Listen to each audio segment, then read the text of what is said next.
Hey besties, welcome back to another episode of the Marketing Millennials. I'm Tamara Graminsky, and I'm stepping in as your guest host while Daniel's out on paternity leave. I'm a career product marketing leader and the former VP of PMM at high-growth startups like Kajabi and Unbounce. Now, I'm the founder of PMM Camp, a community and newsletter for product marketing leaders. And while Daniel's off doing dad things, I'll be here bringing you fun combos with some of the smartest marketers I know. Today, I'm joined by Adam McQueen, the Director of Product Marketing and Content at Klue, and one of the masterminds behind the Compete Network. In this episode, we dig into how B2B brands can stop making forgettable content and start thinking and acting like media companies.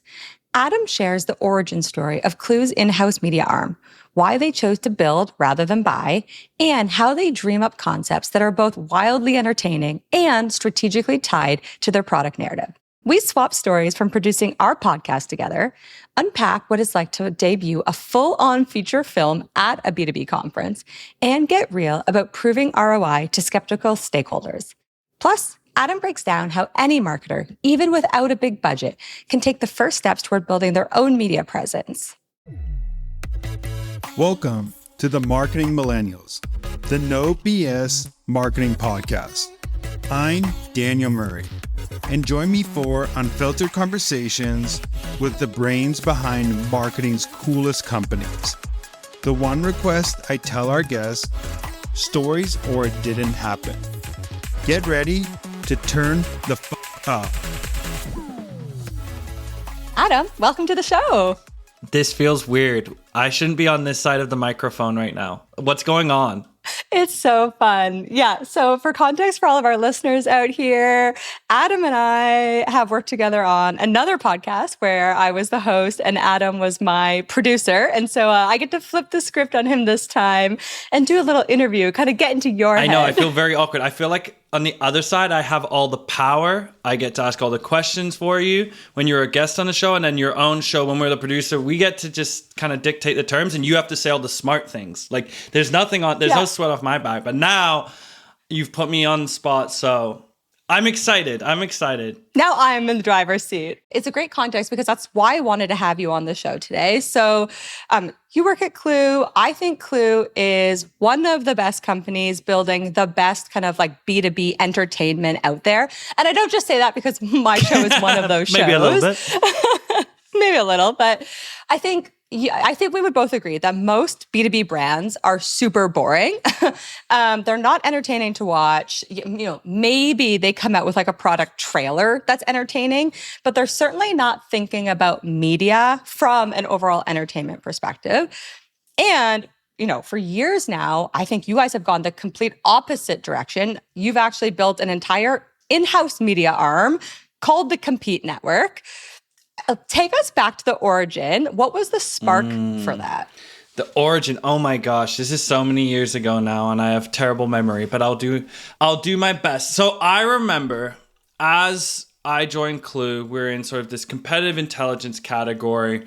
Product marketing kind of is one of our like core ICP, and I guess one of the biggest things that I start to learn quickly on the job in content, and this isn't like anything new, but like sort of the best content out there, like even back then, what this had been 4 or 5 years ago, like kind of the Gong playbook was just like teach the audience something they didn't know.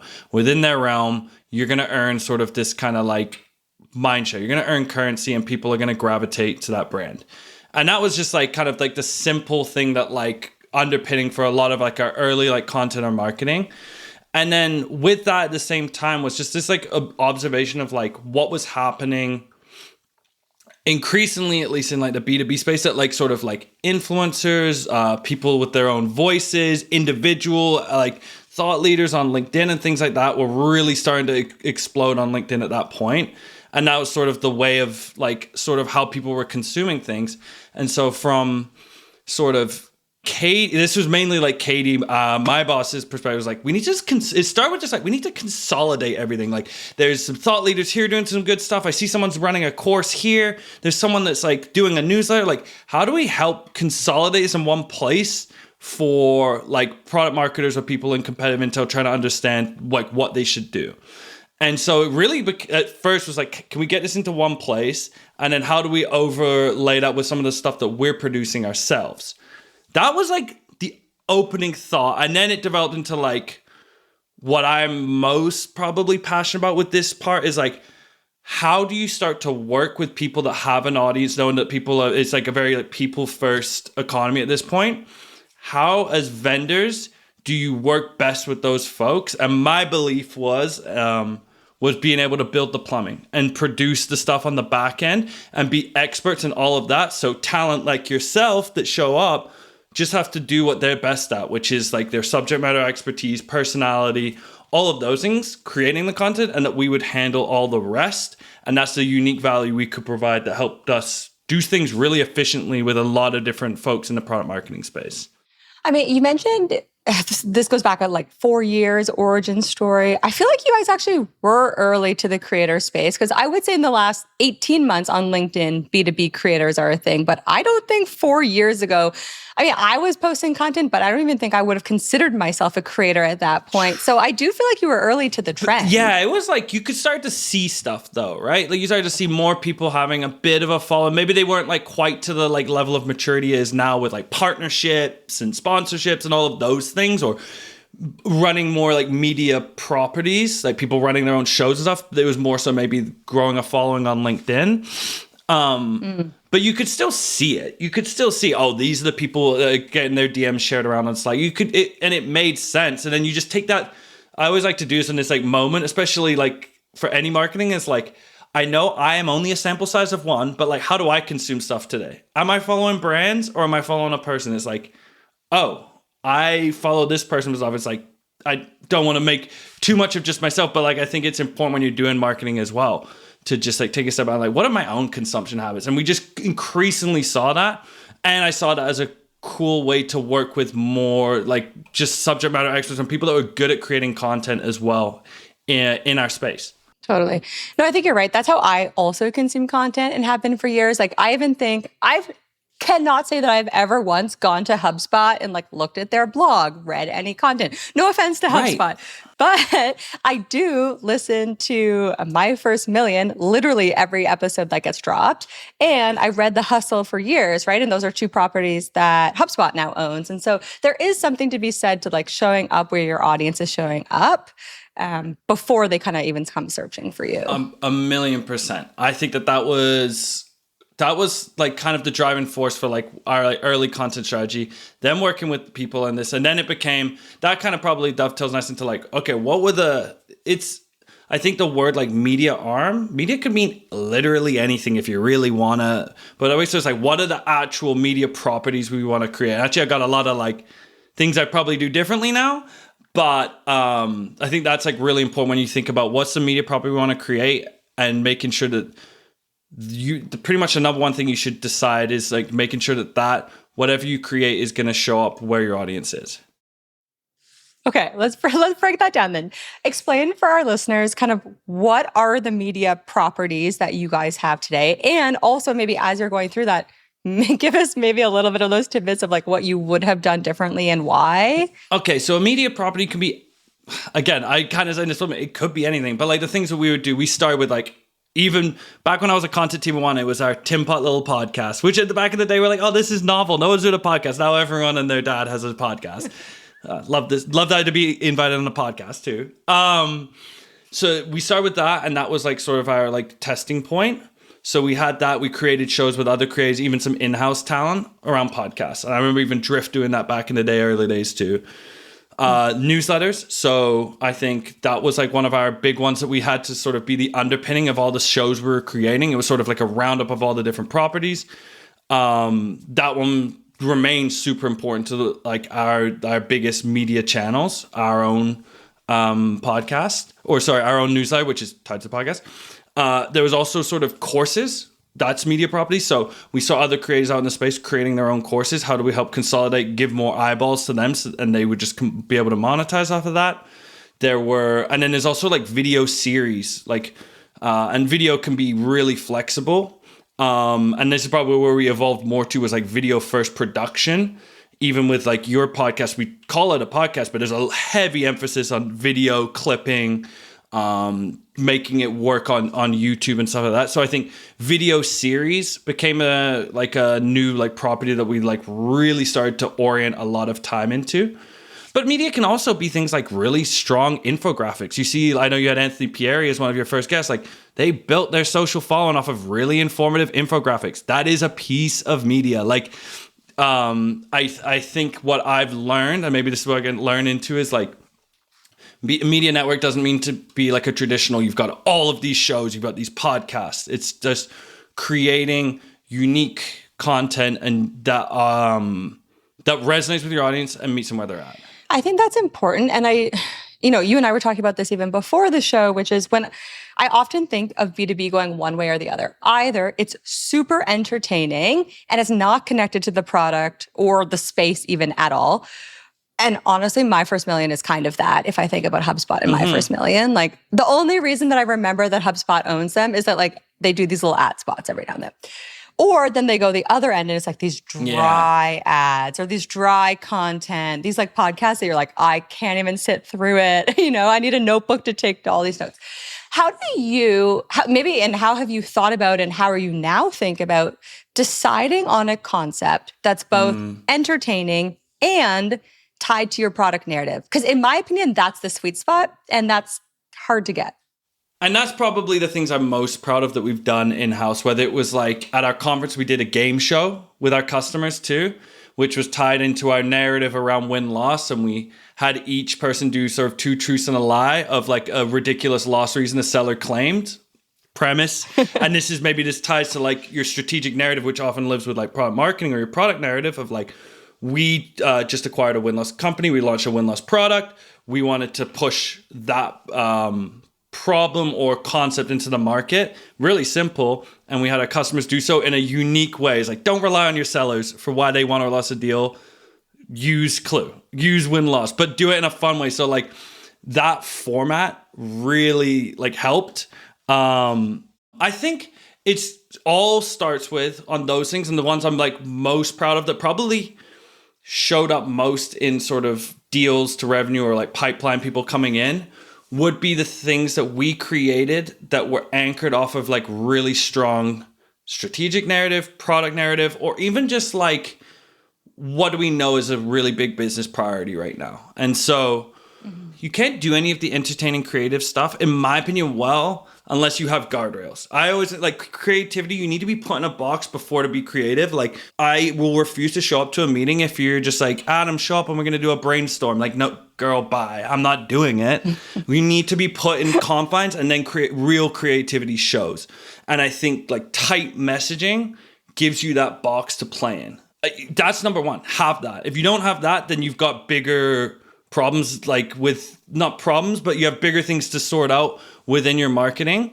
And then from the creativity side and like getting the entertainment side, I mean, that's really up to the individual. One, knowing your audience, but two, like, what would I care about? What would I give up 5 minutes of my time to like watch or tune into? And I mean, I feel like this might be like lazy advice for people, but just take a step back and be like, would I consume this? Would I read this? Like, would I be into that?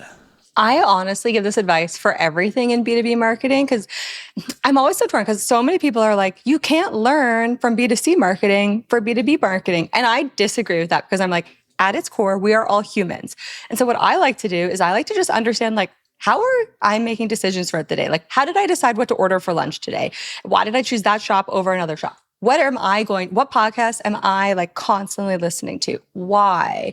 And so I do think you're right. And maybe what we could do is actually use like a little case study here of the Ready for Launch show, because I think we each, probably you and I, have unique perspectives of like how we came to life with the show. Maybe you could walk us through like how you guys were thinking about it from a business perspective. I could share how I was thinking about it from like a creative entertainment perspective. Yeah, let's dig into it. This will be fun because there'll be some like tactical stuff too for folks as well as like more the nitty gritty of like kind of executing well. And this is a good example of like there's different types of content. I would say what we did with you guys. So for folks that know, Ready for Launch show with Tamara, Andy, and Oaks. Three great product marketing voices, and they would just break down like different types of product launches that were themed, like best pre-internet launch or best AI launch, all these different things. They would compete with one another on what it would look like. And I thought from Klue's perspective and us producing media, the way I looked at it was,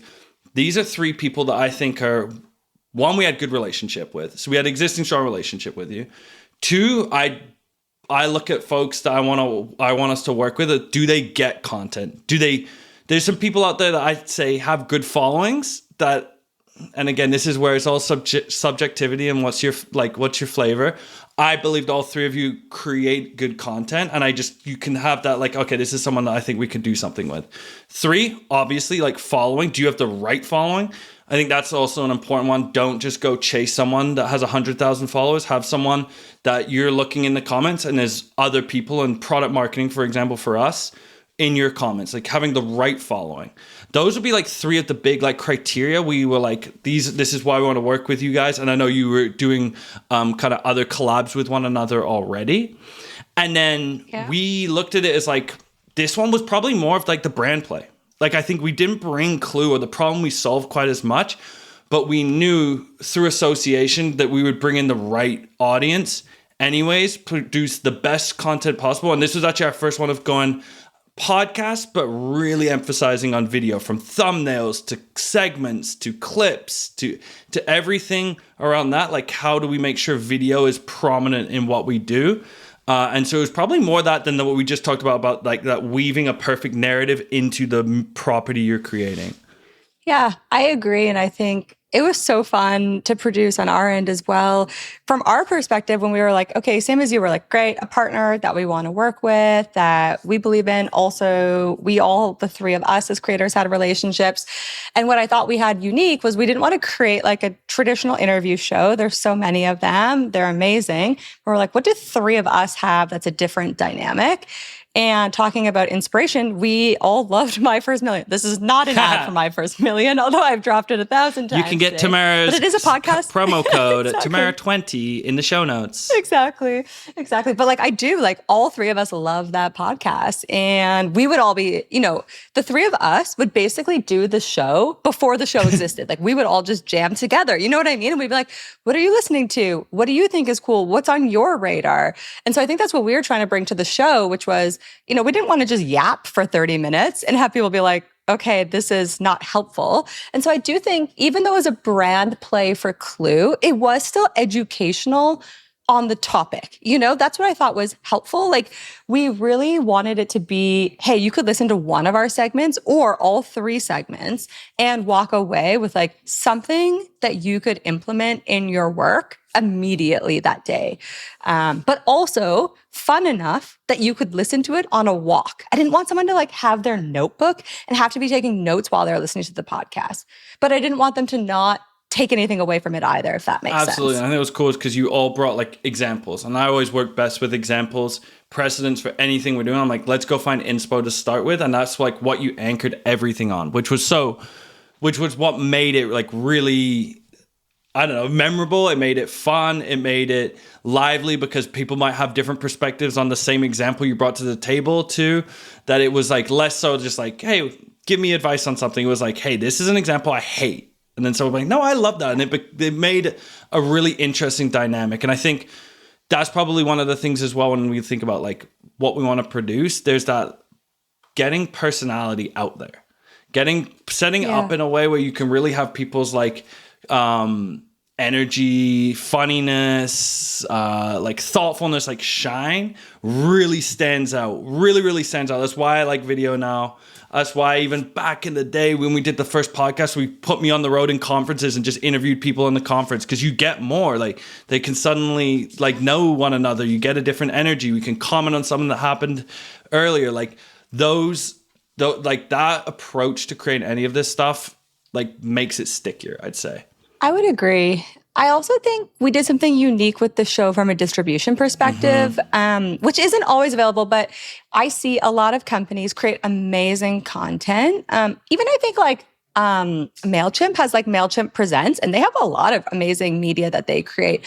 But then it's like how do they distribute that content? And they kind of fall back on the regular B2B channels. Like, I'm going to post this show on my LinkedIn page, or I'm going to send it out in my newsletter. But I thought one thing that we did that other companies could steal is we created like a feedback loop with our audience. So on the show, we had a competition. So it was actually a competition between the three of us of like who brought the best example, and we would vote on the show.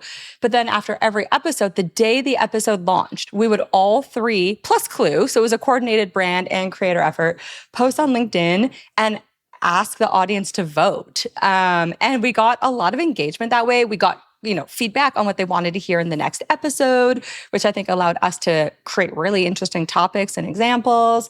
But it's like, instead of just dropping it on one traditional channel, we were able to leverage at least 4 channels. Plus, if you think about the employee channels of the Klue employees as well. And this is what I love that part too. Like, I always wanted that loop in, and I like that having the audience vote. Because we all know that like any like true like user generated content or user feedback, that's how something really, you've got something that's latching. You can't really manufacture virality or reach. You really have to earn it. Yeah. And I'd say doing something a little bit like creative like that. I think another thing that like worked with us that I liked was we built, it's like sort of, if you think of any like TV show, like the premiere and the release before it comes out, like teasing it. People love a teaser. Like, if I looked at our social posts of like the most popular posts, it's always the teaser before an announcement. Everyone's like, what the fuck? What's coming? Like, coordinated. We did that little teaser with your eyes and like a countdown and like things like that with branding. Doing those little things really like elevate it. And that's like thinking through distribution a little bit more thoughtfully. And what I would say is you're only able to kind of think about those things if you have a really good system underneath, where you've committed to what I always call like build the plumbing, which Grayson did a really good job of on our team. Was like, okay, every episode we're gonna, like you said, the standard distribution, but you really have to be committed to it. It's gonna be in a newsletter. It's gonna be these amount of clips, individual clips for each of them. Here's how we'll share it. Like, if you get that system dialed in really well and you're locked in on that, now you've freed up headspace, especially if you're we're a really small team. We don't have a lot of headcount on that doing this kind of stuff. So other folks can take this, build that in, and now you're freeing yourself up to be like, okay, let's take a beat. We're doing this show. We think it's unique. What are the ways that we have a split second to capture more attention for someone? Because people are scrolling. People are only going to consume maybe 5 to 10% of people that have like consumed Ready for Launch that show's content actually listen to a full episode. They probably just saw a clip. Maybe like you need to like figure out the like interesting ways to like get in front of someone and make them think, all right, maybe I'll tune into this. And that doesn't happen. At least those creative thoughts don't happen if you don't have a strong system underneath to actually keep the engine running. I think you made a really good point there that I actually wanted to address earlier, but we were just having such a good time chatting, which was a lot of the examples we've given today, let's say HubSpot or MailChimp, these are like mega companies. Klue is like a mid-sized company, a scale-up, I guess we'd call you, right? Maybe you could just even walk us through kind of what the content team even looks like, or like if someone was listening today and they're like, I would love to create more interesting media, but it's just me or 3 employees. Like, where does someone start? And like, what are either like the skills or the people that they need to actually build this plumbing and infrastructure like you're talking about? Yeah, that's a great question. I would say that, again, it'll probably depend on like the media you want to commit to. On our end, like we have video editors because I really wanted to lean into video heavily. We like Grayson would be more of our showrunner for a series, produce that, make sure that we have the episodes recorded, distributed effectively. And then ideally, so in my case, I would be thinking 3 months out, 6 months out, what are the next things we want to create? Because you need to be looking ahead, otherwise you'll be a bit on the hamster wheel if you want to produce a lot of different like unique properties. But I would say for team structure, if you just want to like eat the elephant and just produce one thing first, to go through, you need to have like a strong, I think, what's the concept for whatever we want to create, whether it's a series, whether it's a newsletter, what's our why? What are we looking to accomplish? What would the audience get from it? If you want to stand out, and I'm fortunate that we have a really strong brand team, I'm a sucker for branding. How does this going to stand out visually? How is it going to stand out? Like everything, like what we did with you and with other creators on the shows, we have our brand lead come through and kind of walk through sort of the brand process. We're going to build animations. We're going to get an idea of like your vibe, like what we want this to feel like for folks. How do we really capture them? So the like branding element, that doesn't mean you need to go full bells and whistles there, but really think about that part. Like, how are you standing out visually? And then it's, okay, what are we committing to? What are we definitely producing? And I would say my best piece of advice that I wish I would have told myself earlier, and I would do now, and we did it with you, was like if you're going to do like podcasts or videos, pre-record everything before announcing to the world, at least like half of what you're committing to, because there's nothing worse and nothing stunts like quality of content or thoughtfulness of distribution once you're on the hamster wheel and you're like, shoot, I got to go record another edition because I'm due for one next weekend. Like bag them, bank them, be like, these are the 8 we're going to commit to. Do them before anyone even knows that this is seeing the light of day. So that becomes sort of like having someone there that's a part of that. That's really, really important. Someone that's going to be committed, like your project manager of sorts, right? And that can be, in terms of who that is, it depends on how you structure your team, but that can just be, if you're a team of one content marketer, do that. It's the same as like what you do for your blog calendar or social calendar. It's just through a slightly different prism.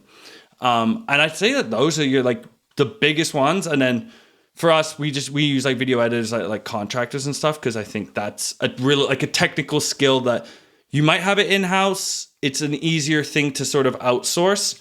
And so that's probably the most like deep technical skill that I like outsource. I think you also hit on something really important there, which was around this idea of like your zone of genius or what your core competencies are, which is like, if you are a natural writer, like don't jump to video right away, right? Or if you love video and you love multimedia, then that's great. Invest in that before, thinking about writing long form, especially if you are going to be the face or in any way you want it to be entertaining. It needs to come across that you actually love to create it, right? I think that is the difference between more like B2B boring education content versus entertainment content. Like the person doing it has to also be entertained and like 100% bought in. 1,000,000%. And I actually think like entertainment doesn't just need to be like funny either. Like I think we've done a lot of funny stuff, but it's like, what's the thing that like really like revs your engine, and share that, and it will 1,000,000 times through, it will resonate.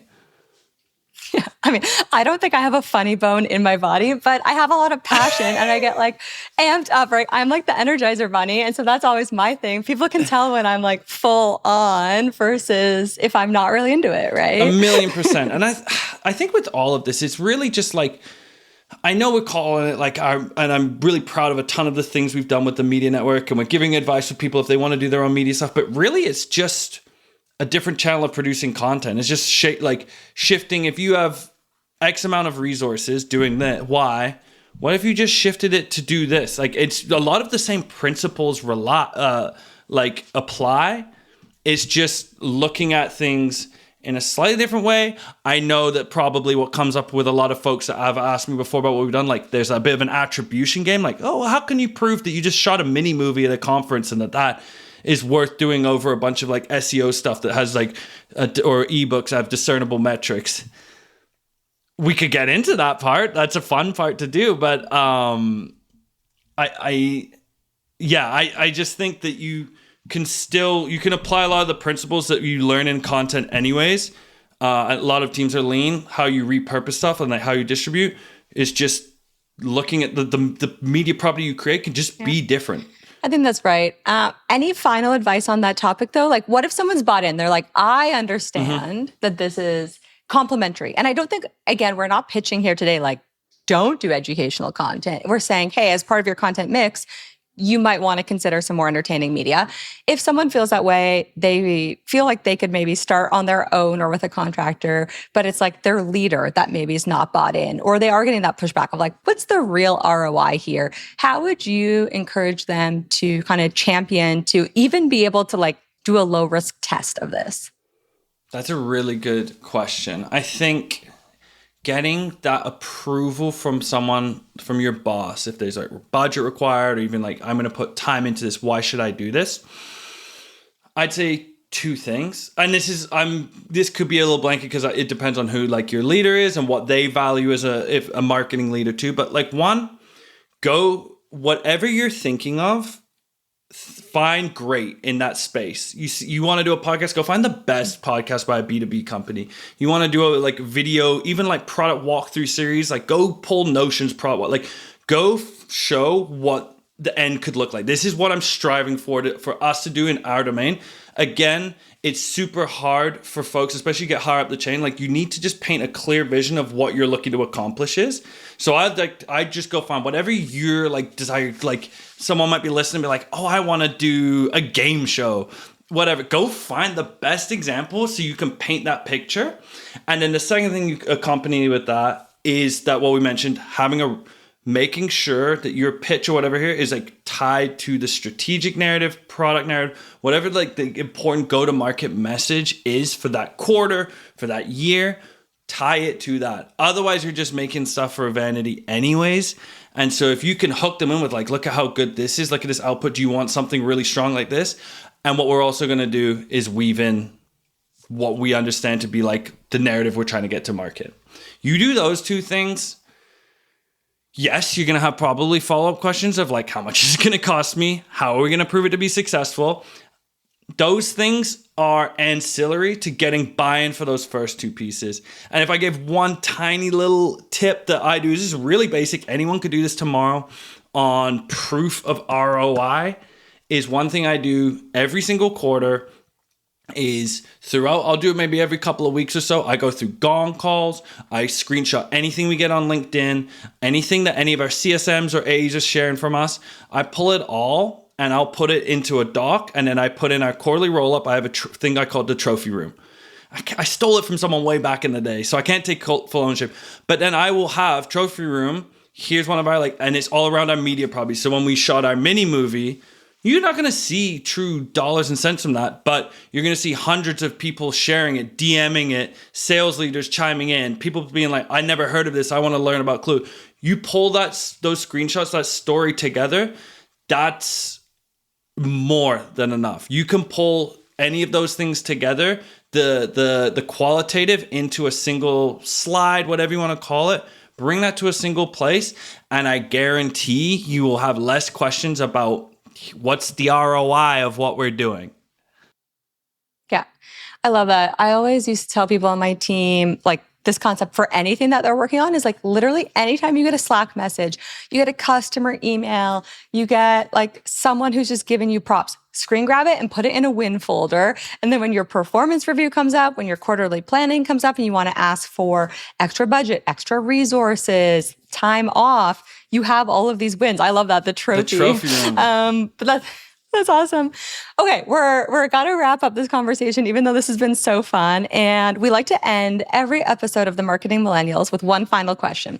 So, Adam, what is one marketing hill that you would die on? Oh, you know what? I was thinking about this. Oh, I'm gonna be so basic, but I truly believe it. And this is so basic. I hate, my skin's crawling saying it's so cliche, but less is more. Less is more. Like, and I'm so guilty of this too. Like, oh, and we could do this and we could do that and we could do this. And this is so my domain growing up was content and now product marketing. Even within your function, it's so easy to balloon and do too much. And then you're just doing a lot of stuff superficially and mediocre, like in a mediocre state. And then even as like a marketing team as a whole, if you just anchor on one or two things that you really focus on, I guarantee you the quality will be better. And that laser focus allows you to then do the creative work or the strategic work that like levels up whatever you're doing, because it's less of a checkbox like, frig, I need to get that customer newsletter out, or, oh shoot, I had to do this. It's like, all that matters is this. Let's spend time. We are collectively aligned on this. Now we can do my favorite thing, brainstorming. How do we do this creatively? How do we get this out to market? What are we doing with this prop? Like, what's the media prop we want to create? And you anchor it on 1 to 2 things, probably tied to your strategic narrative, product narrative. Less will always be more. Guaranteed. I love it. I buy into that. Well, thank you so much for coming on the show today. This was so fun to turn the tables on you. But why don't you tell everyone where they can find you, maybe where they can watch some of this amazing content that you and Klue have produced? Sure. I'm Adam McQueen. You can find me on LinkedIn. Don't find me anywhere else on social media. I'm just a lurker on other social media channels. And then go check out Compete Network. We put a lot of this stuff on Klue's YouTube as well. But competenetwork.com is where all of our different media properties we produce with different influencers, thought leaders in the space is. So even if you don't necessarily care about competitive intel and product marketing, maybe there's a series, show, or media type that we produce that could be some inspiration for you listening. So check it out. Amazing. Thanks again. Thank you. Thanks so much for listening. Keep tuning in to hear more great insights from the coolest marketers from around the world. If you haven't already, make sure to subscribe and follow the Marketing Millennials podcast on Apple Podcasts, Spotify, YouTube, or wherever you get your podcasts. And if you like what you hear, I would greatly appreciate you giving us a 5-star rating. It helps bring more marketers into our community.